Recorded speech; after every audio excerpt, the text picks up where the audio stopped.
Here I am here. Good evening. I am going to just fire this off in the appropriate places, wherever I want it to go today. It's very nice to see you. I hope you're well. I'm going to smash through a big one again. We're looking at restoring the true self, Audhd and complex trauma recovery as part of the BodyMind Connection theory process. Why do I look all spacey? Why am I blue? That's better. I don't want to be blue today. Right, now I'm going to be speaking a little louder this time because I watched back that last one and I was just... I don't know what I was doing. Right, okay, entire screen. Right, what on earth have I done? Right, I tried to do something different there and I deeply regret it. We're going to get to my presentation now. So, this is the second one I've done on recovering from complex trauma through Audhd and looking specifically at structural dissociation and then the development of dissociative identity disorder, which is extremely prevalent in common society today due to the denial of the effect of trauma, and also because of so many undiagnosed Audhd adults. And I've had some amazing feedback from people who are adults who are watching this content, and granted we are using all of this to develop sincerity skills, which is winding down a bit before Christmas now. But it is really nice when I hear from, other people who recognise these experiences and understand them in their own reality, because this is something that needs to be made public and should be for the health and well-being of the whole of the world. Right. So what is today's session going to be about? Today we will confront and dismantle the system living within Audhd children with complex trauma and adults with complex trauma. We will look at ways to draw information from our parts and use this information to compassionately confront the falsehoods within those identities. The premise of today's session demands our accountability, respect and compassion, because these realities are fused in place by our rigidity and emotional immaturity. Now, how does this happen? So every child goes through experiences which are neurobiologically intense and therefore transformative. These transformations take two shapes in complex trauma. They overwhelm an underdeveloped system and remain unprocessed, but in two ways. The child absorbs too much pain at once, causing dissociation. This creates a disconnect between their body and their brain. Anytime similar pain is re-experienced, the child returns to the past and dissociates from reality or the present moment.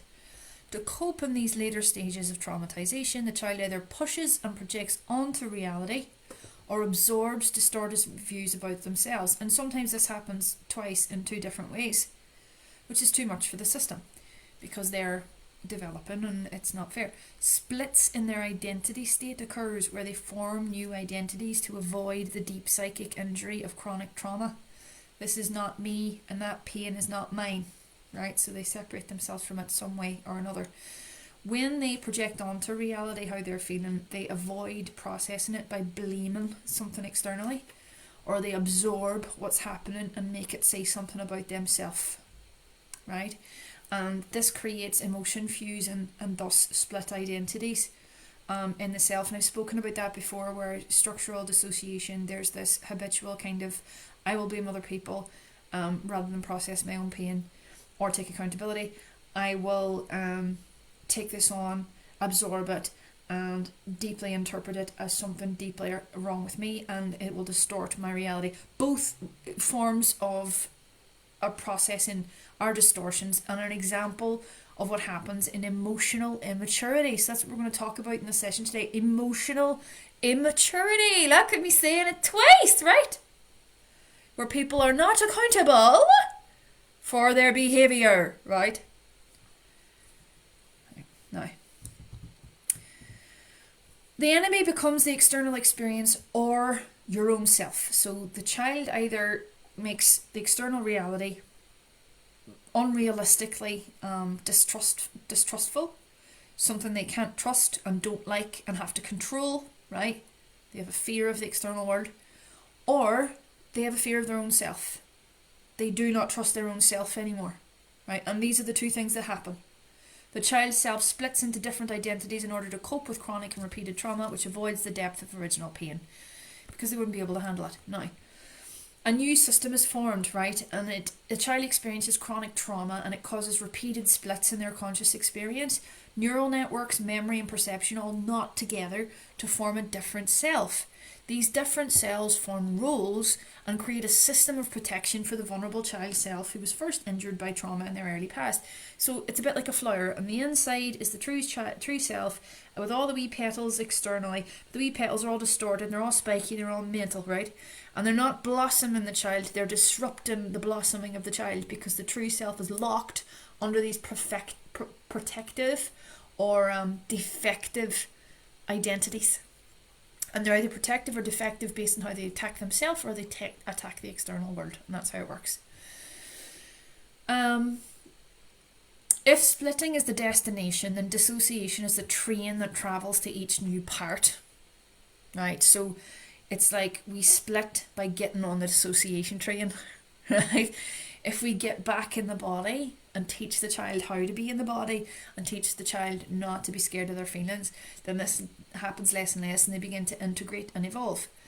But when they don't do that and dissociation becomes chronic and underdiagnosed or not noticed, which is typical in mainstream reality at the minute, which is insane. Like what, right?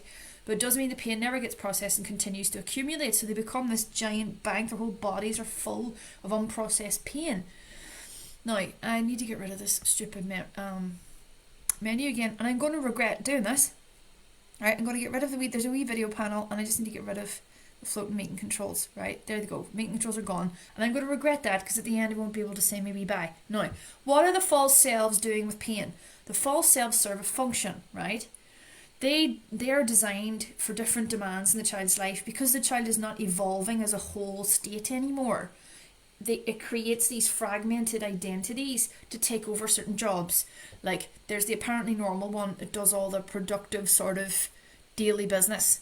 There's the relational one, which I had a very, very young relational identity, which is extremely, extremely underdeveloped and very vulnerable, but was putting on all sorts of wee hats throughout my life to try and cover up the fact that it was a child state. And it was only when I was either in a very vulnerable situation and started to bawl or cry or got hurt or started to feel really deep feelings or affection for somebody that it became really apparent that this child was running the show, right? Right, and is very common, right? So it also means pain and painful memories get split between these identities. The child avoids experiencing too much all at once or at all. The autonomic nervous system remains dysregulated underneath, so they never ever experience ventral vagal states of rest, right? The nervous system becomes more and more and more rigid. Therefore, the reality becomes more split. The unfortunate reality is the child can't evolve its whole system or its body-mind connection. Body-mind is when the whole body is processing the whole of the feeling state to keep a neural connection to the physical body and its processes. That's required for the child to integrate and to learn from within oneself and evolve from within oneself. It's how our psyche and our soma become grown-ups. We can't do that unless pain is being processed through the whole body in present time. Pain accumulates inside the child, unacknowledged, but influencing how these new personalities interact and behave, which is terrible. And I've said that in a really simple way. Pay attention to what that might mean. Like an actual child is running the show with so many people and they don't know that. So where does pain need to go to stop dissociation? Pain needs to be held and felt in the centre of the child's attention with co-regulated support of an adult so it feels safe through a nervous system which is relaxed and open to feeling. If you're an adult, you be the parent meeting the child self, which is expressing itself as pain in the body. It needs felt through safely to return to ventral vagal state. Because ventral vagal is where we can get the whole of the feeling up and out of the body and it's relaxed, and we may have this weird conflict happening where the body feels like it's relaxing but more uncomfortable emotion is presenting itself and it's very, very deep. But if we don't do this regularly, the same way that we wash our hair or have a shower or brush our teeth, these alternate identities alter our perception, corral our lives, and we will continue switching between them, so we are never satisfied and we never fully come to know ourselves. Know thyself is the purpose for being here, folks, right? So it's very, very important what I'm saying here. A child's body needs to learn that emotions are not extreme threats, but this is how traumatized bodies interpret big feelings as extreme threat, in the same way that society currently interprets authentic feeling.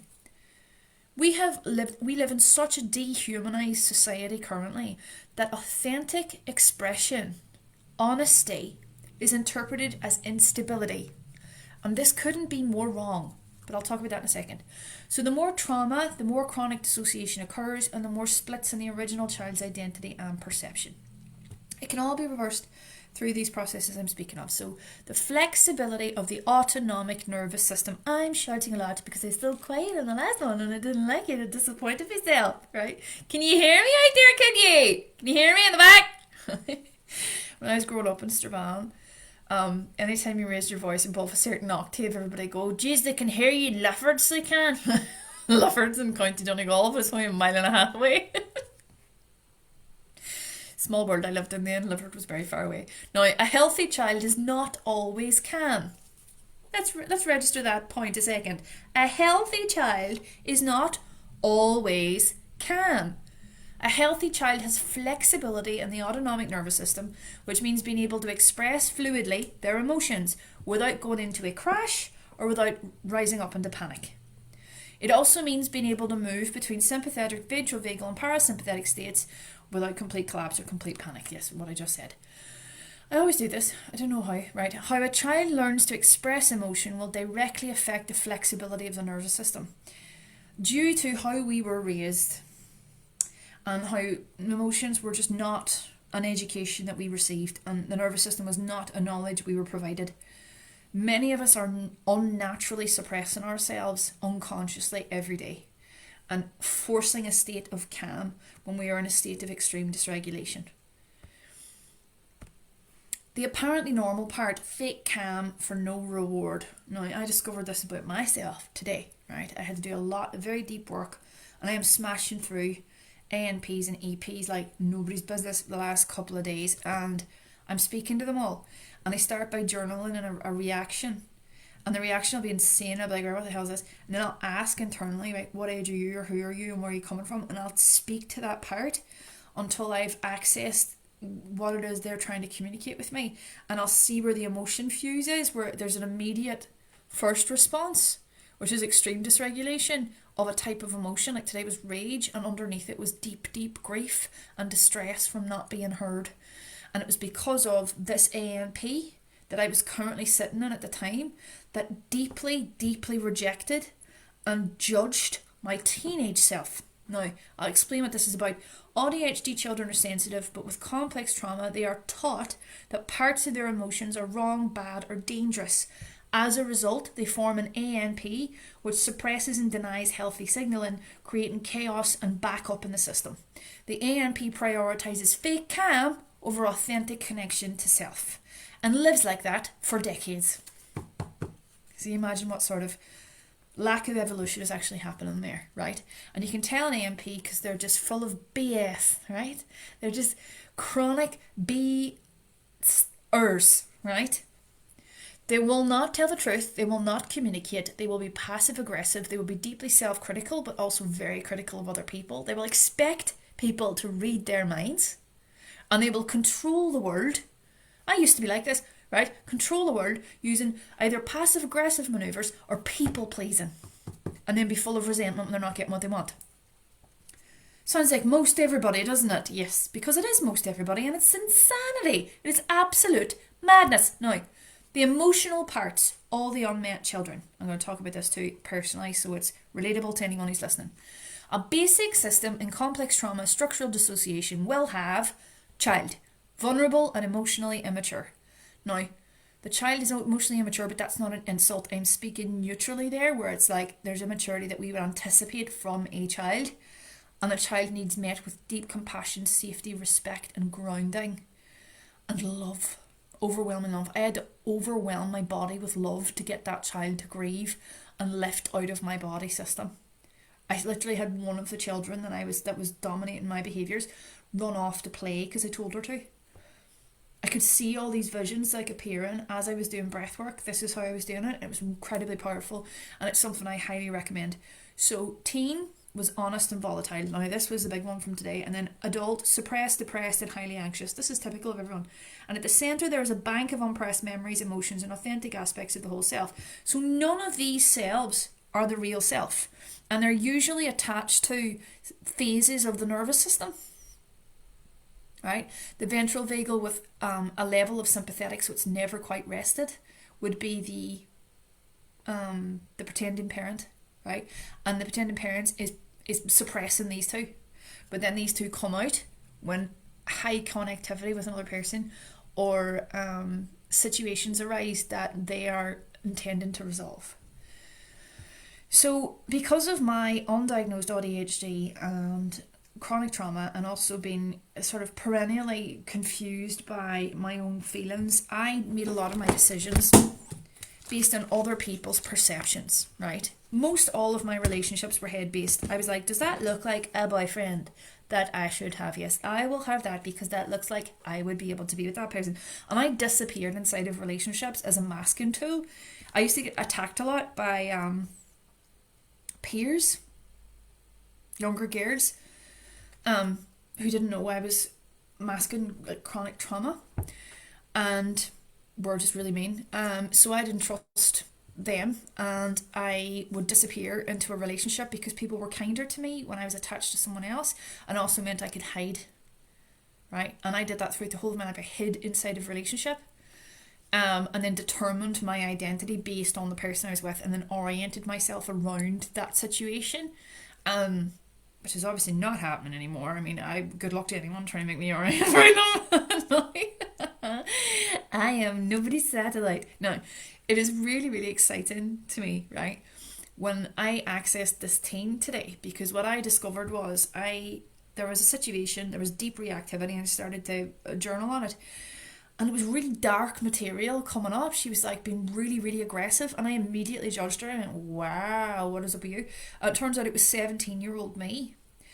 And the way that she communicated with me, she just was like, you have been suppressing me your whole life. You have not listened to a word I have said. And this was the teenage me who, when I had a couple of drinks in, would just lose it because my whole life was a farce, right? And I was dealing with a lot of very secret pain and really extreme situations that I was not equipped for, being undiagnosed ADHD, chronic trauma, right? Nobody knowing, right? It's too much. So the second that there was a moment for dysregulation would come up. She would be very volatile in an instant, but it was mostly harm against myself. So I had integrated experiences and allowed them to tell me something about myself. So I went down that road where there's a lot of self-sabotage, a lot of self-harm, a lot of self-flagellation, essentially a lot of like really incredible self-criticism. So I got my regulation from being kind to other people and trying to manage other people through people pleasing, right? And it was this one. And she was very spirited, very intelligent, very witty, very direct and passionate, right? And that's who I was at 17. I remember this. And I remember just breaking. Situation came and I just broke. And I remember being in a really bad way going into university. And it was around that year that the switching got really intense. And I was not able to cope with university life. As a result, I regressed really intensely. Nobody knew. Right? Nobody knew. That year was really bad. Yeah, it really was. I can't even think about it now without feeling sad. But anyway, that I have been deeply judging due to what she was put through at that time, that version of myself. Because I did not appreciate reactivity, given I grew up around it and never wanted to embody that. Not understanding that these were suppressed meltdowns. And equally not understanding that her reaction is valid, like given the amount of pain that she's been in. And when I integrated this part, I was then able to be more honest, right? And felt an honesty inside of my whole system where I was now comfortable with expression emotion. She got attacked a lot and gaslit a lot into thinking that emotional expression that was negative on any level was an indication of her instability or her being mentally ill. And this child self, this older child self, is the one that is able to access most of the memories. When you reach the one that is most volatile, you are the closest to the entryway to the true self within the child. So the one that flips out the most, that the ANP tends to suppress, right, and speak over and misdirect and judge and push away, is the one that has the most intuition for our true feelings, because there's a version of intelligence inside of the autonomic nervous system, once integrated, that displaces the need for head-based decision making. We can trust what our nervous system and our gut instinct and our feeling state tells us once we've integrated that child, because that child has been through the most and is therefore carrying the most. Equally, it's usually at the point where self-actualization is most possible and was taken from us. And that child self, where that trauma happens, when that is integrated, we are then to be able to be more authentic as an individual. We're able to be more ourselves, and there's a greater space in the autonomic nervous system to move, to express, to identify, to acknowledge our real feelings. And we also are not worried about disappointing people anymore, which is massive for me. Massive for me, because I was such a politician. I would dance around the concept of disappointing anybody. I could not say no. Saying no was so hard for me, and acknowledging when I didn't like someone or didn't appreciate how I was being treated, I couldn't do it. Especially covert behaviours. I would buy into covert behaviours that were abusive, disrespectful or unhealthy, and pretend they're non-existent while I'm repeatedly getting hurt. And this happened throughout the whole of my life, and it's because of denying her. This is the big one, right? My ANP, when in that state of the pretending parent, the big mask, I'm slow, somewhat dissociated, and completely disconnected from fear, authentic, genuine fear, and authentic, genuine rage. Because that's what was in the 17-year-old. And I had to lie and listen to everything she was feeling, and all the emotions were coming up today, and it was phenomenal work. And I have not felt more in my body in a very long time. It's taken all day of dealing with these fear feelings as there's rebalancing happening, but it feels powerful to me, and it feels like something that needed to be shared. So how do I recognize an alter, right? So you know when you're in an alter or a false self when this stuff comes up, right?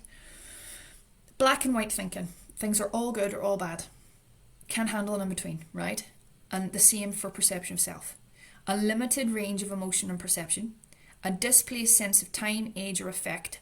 Younger than expected or falsely presenting as older. They lie and perform rather than feel or communicate. And they can also be very passive aggressive and controlling and just terrible, right? Just not direct at all.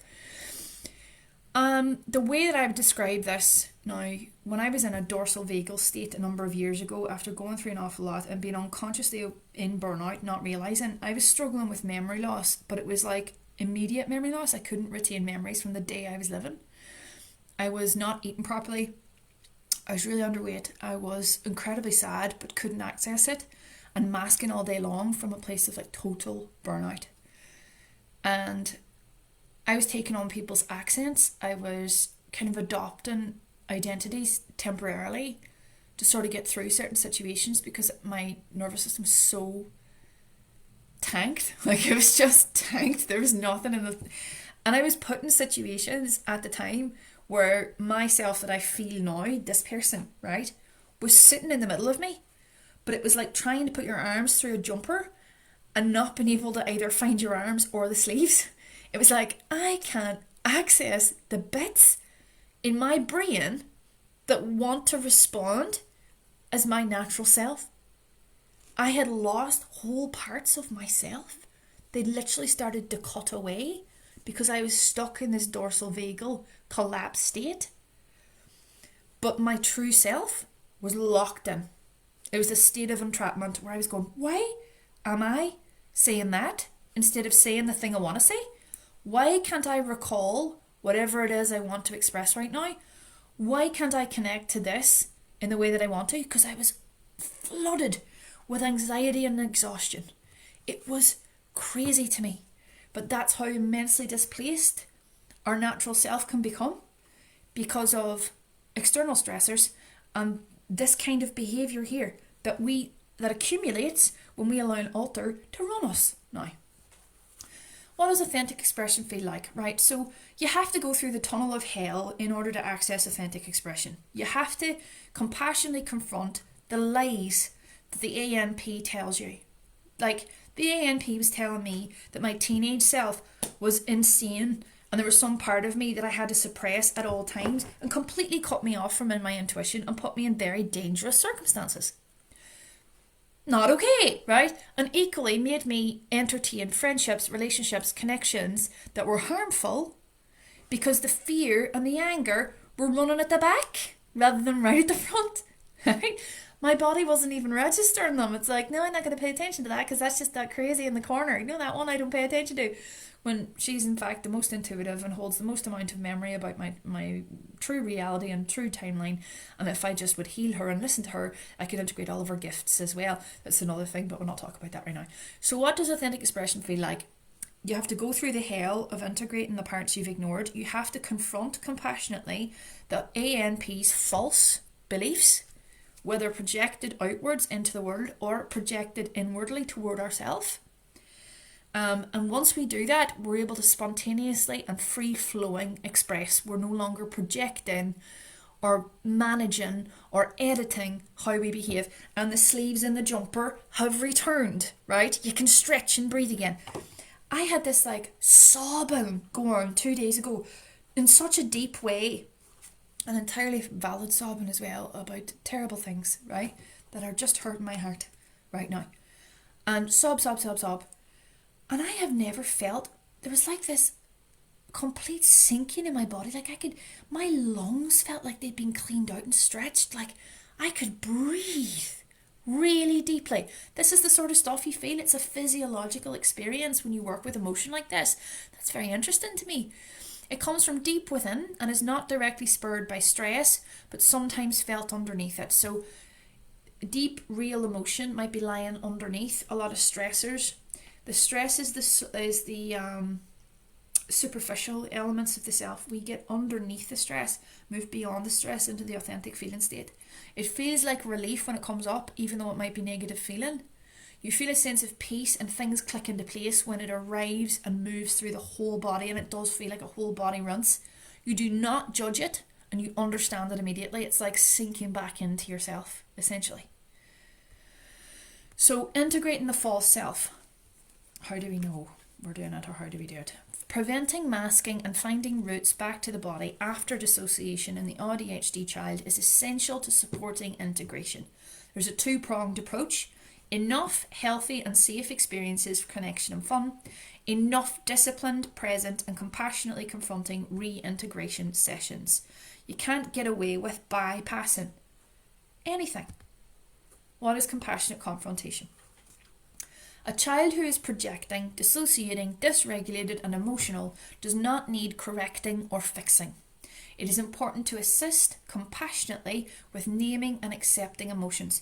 When we are with a child who is dysregulated, we need to recognise ourselves as an extension of a healthy part of their own neural working system. So we need to mirror acceptance, compassion and comfort with deep emotion. Right?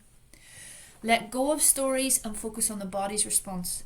Allow the child to use breath work, talking it out, feeling for body sensations, or simply removing themselves to sensory-friendly spaces, weighted blankets, naming things in the room, slowing the breath, allowing them to feel safe, saying reassuring words to them. Don't overpraise the self, as it encourages masking or performing through repetition later. If we are too over the top about certain aspects of the alter as well, when it's an alter that is trying to take over or make them dissociate, they'll hang on to that. And you're giving the alter reasons to continue performing. So you don't have to over-egg the pudding here. So our primary confusion about dysregulation, emotions are health. And so is honesty as well. But it's not something that people are open to here. A child who can name, feel and be present to big feelings is a healthy child. This is not anxiety. Anxiety is stress. An honest child able to access more is emotional and not anxious. Ill health is a child who is non-protective, defensive, passive-aggressive, shut down, masking, switching moods rapidly, switching ideas and perceptions rapidly, anxious and stressed. So, accessing the true self. Talk to the parts, as I've spoken about. Talking to the parts kindly and listening to them teaches the child that their emotions are part of them, and by showing compassion to them whilst being confronted, they melt down quicker and the body relaxes. A child who stays in fight, flight or freeze or fawn can't integrate emotion properly. Avoidance behaviours as cues for integration. See that wee girl there with the wee squares of chocolate, right? Do you know who she's like? She's like me, right? Because the first thing that my brain does when I am integrating a lot of emotional stuff, and I have done a lot of it, it goes, go on and get a cake there. Go on back to the shop. Do you want to go get a wee bar of chocolate to eat? I bought myself a whole box of roses today, and I'm dairy free. I shouldn't even be eating it, right? But you know when you're like, it's like grabbing for a life raft. You're in the middle of something terrible. I'm like, I just need something in me that feels familiar and nice, right? But this is the sort of patterns that happen when you're trying to avoid deeper feeling. A child will reach for regulation without integration in the following ways: harmful acting out, passive-aggressive control, addictions, deep focus on projects, mindless content, rumination, self-criticism, self-harm, and also projecting onto other people. That needs to be said. Hanging on to other people, controlling other people, and turning other people into things that they themselves are struggling with internally. That's also avoidance behaviour, right? The pretending parent, how one dominant alter creates chaos internally. An ADHD child with complex trauma likely was rewarded for false calm, reality denial, and suppression of their own pain. This makes their thinking, behaviour, and expression very slow, false, and wooden. A parentified child will do this. When you have become responsible for the well-being emotionally of an adult in your life, early on, before you yourself have been validated for the reality you are feeling, you override your own developmental process and you override your own developmental growth, right? And you create a false self in order to appease the parent. And it is a slow, gargantuan, heavy, elephantine mask that controls every part of how you act or behave. It looks like safe, dull functioning, performance anxiety, chronic self-doubt, needing validation and guidance or cues of this, and also needing an external parent everywhere for validation and compliments, and feeding off of this authority figure going, tell me I'm great, tell me I'm great, tell me I'm great, until you're exhausted and you die and your life's over, and it's not even a life that you wanted to live. Sorry to put it bluntly, but that's kind of how it goes. So other more concerning signs: they express little fear or rage because they can't access it. In dangerous circumstances, they hide, right? Or this big bloated gargantuan mask comes out and pretends that nothing's happening, right? But you can see the exhaustion, and hides dysregulated states from others, right? So there's that shame element there. Shaming is very, very big when it comes to the pretending parent. Rewriting the trauma script. Honesty over, what was the word? Modesty. Honesty over modesty. I love this, right? Because that was me. I was a fake modest.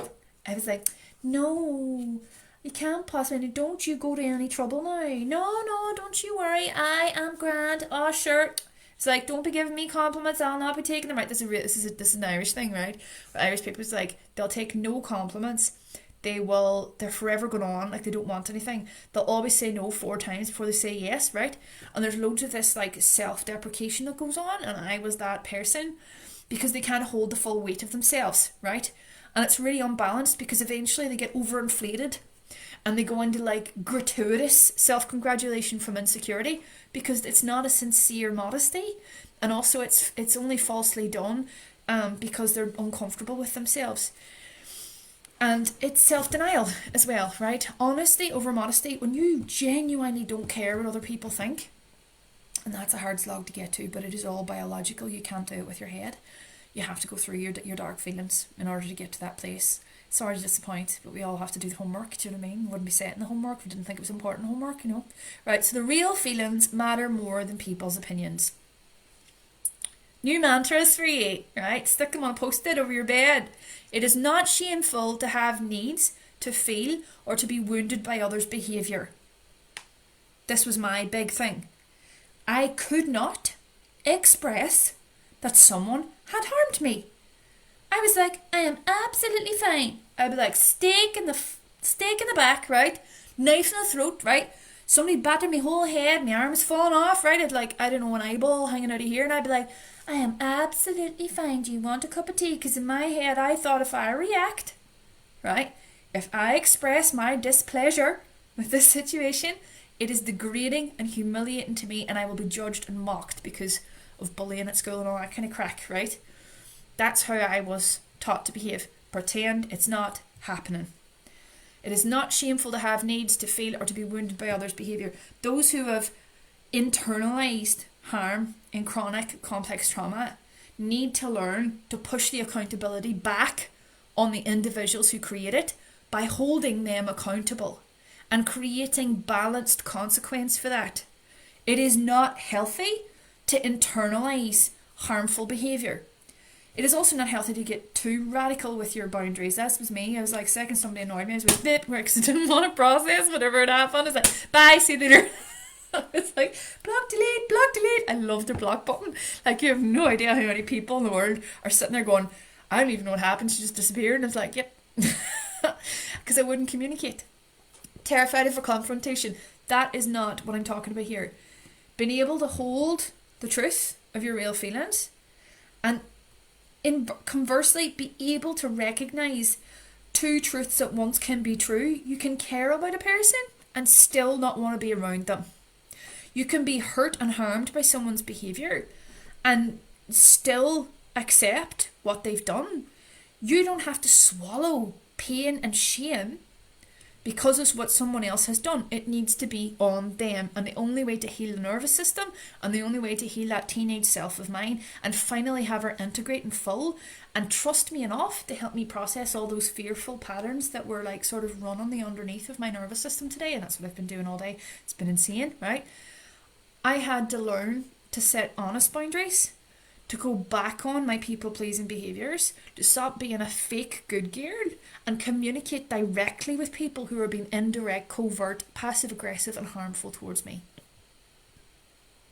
And I needed to put aside this false belief that to be honest is wrong. Now, you have no idea how hard that has been for me to get to in my 40 years of life. Holding people to account and going, that's not okay, without screaming, right? Collapsing into dorsal vagal state, or just avoiding them entirely, never speaking to them again. Being able to just be there and say, right, actually no, this isn't okay, and back up on myself. And I've had to do that a bunch of times this year, where I just have to back up on myself because I have allowed things to go on longer than I should have, and I have gone back and revisited places out of not wanting to be disliked. It's like, you know what, it's okay for you to dislike me. I'm happy with you doing that because I am not okay with you, because this is yours, this is not mine. Right? So it's learning to differentiate and not merge with people, right? Not feel responsible and shame ourselves for other people's dysregulated behaviour. Okay, and equally taking responsibility for our own. That confidence comes from me taking responsibility for what I have done wrong, right? And consistently so, and compassionately confronting my own darkness over and over and over again, because that's what they call it in spiritual circles. It's darkness, but do you know what it is? It's just wee kids. It's just all the wee people you used to be. That's all it is. It doesn't need to be that complicated, right? None of that fancy for free. These videos are out of my mouth, right? Can't be bothered with it. I am not shameful or wrong for advocating for or speaking up for myself. My feelings in reality are valid, and I am safe to process and name what hurts. Hurting is not shameful. It's not. Now, the altar with the entryway. Now, I did speak about this earlier in this video, but I'm going to reference it again. And I've got this incredible clip from Good Will Hunting, one of my favourite films, where Robin Williams says to Matt Damon, his character, Will Hunting, it's not your fault, over and over and over and over, but his past childhood trauma. And the child that's been running him internally immediately comes out and starts to release all of the emotional material there. I had to do that with myself today. It's not your fault, it's not your fault, it's not your fault. And I caught myself doing it and remembered the film. I was like, oh gosh, yeah. It's not my fault. It's not my fault. Right? The irony here is once you've integrated these children, you take things less personally. including your own behaviour. Your own behaviour, your own expression doesn't dysregulate you as much. And OCD behaviours and perfectionistic tendencies tend to fall away, which is really amazing. And your energy is what people read you by then, because your energy is just relaxed and real. No more fakery. So there's a false self inside of the pretending parent who was shamed and suppressed in the past. This is the self which holds the most amount of memory, gifts and sincere feelings of the original child identity pushed down because of reactivity. If the child reacts very intensely to anything, we have access the gate to the full self. If met with compassion and respect and validating that very reactive child's experience, the child begins healing very fast, as we see here with Matt Damon and Robin Williams. Journaling, self-inquiry and asking honest questions. I don't know why I spelled inquiry like that. I think it's right. Might not be right. Might have just Americanized for no reason. No, is that even American spell? I don't know what it is. Right, I have no idea. It takes time for a child's nervous system to be able to adapt to and process bigger and bigger feelings. So all of this happens over time. It happens in slow gradients, cushioned by repeated safe experience within themselves and others. And also a level of trust in the experiences that they do have in their immediate life as bringing about the required conditions for exactly what needs to be felt through next. Self-inquiry through journaling, internal conversations with parents, and deep breath work and body work, which I have a lot of. If anyone wants to ask me for it, you're very welcome. Where relaxing and activating the vagus nerve is extremely helpful. I love this bit. Right? Signs of recovery in the ADHD child. Deeper breaths, less perfectionism, and slower reactivity. Honest and open expression, less switching or dissociation. Firmer boundaries, but they don't feel firm, they just feel natural and respectful, and held with clarity and not aggression. Willingness to admit mistakes and comfortable with emotions. Accountability, being able to hold to what they've done wrong and being like, right, this is what I've done and this is where self-confidence comes from, this is where self-esteem comes from. Accountability is the most powerful thing in the world, but it needs to be balanced. We also need to be comfortable with holding people accountable as well. And no longer attempting to control others or themselves. We are responsible for ourselves. That's it. We are responsible for our own self. Whatever anyone else does, it is showing us something that we need to change within ourselves. I will continue to get mistreated if I allow it. Right? And we have to move into states where we communicate, we create effect, we assert ourselves, and we are willing to make mistakes. Otherwise, we do not evolve, and the emotions that are in there that want to be felt will not be felt. There's a system to this internally that we don't have access to, and our realities are perfectly complementing that system of expression and access. If we work with our realities as they come to us, day by day, step by step, moment by moment, we are continually working with the body as well, because it is an organic collaboration. Flexible thinking, confidence in their own perceptions, and the ability to hold two truths at once. So they're not in that rigid all or nothing black and white state. Black and white is dysregulation. Ability to stop self-criticism and observe on internal experiences and patterns. An open approach to growth, confronts themselves and others with compassion and respect for self and other. A few phrases that will change a life if we use them compassionately and in balance. No is a complete sentence, and it's okay to disagree. No, I don't want to. No, I don't have to explain. No, I don't like that. No, you can't make me. No, I won't agree. No, this isn't for me. This is how I see it. That's okay, but I feel this way.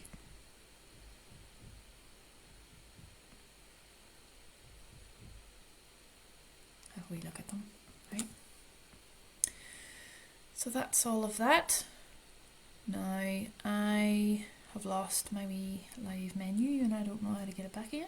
Right, so we're back at that situation again.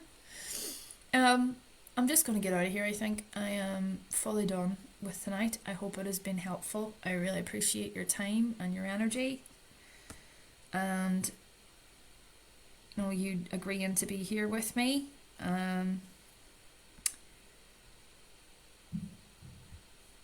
I don't want to do any more. I'm tired.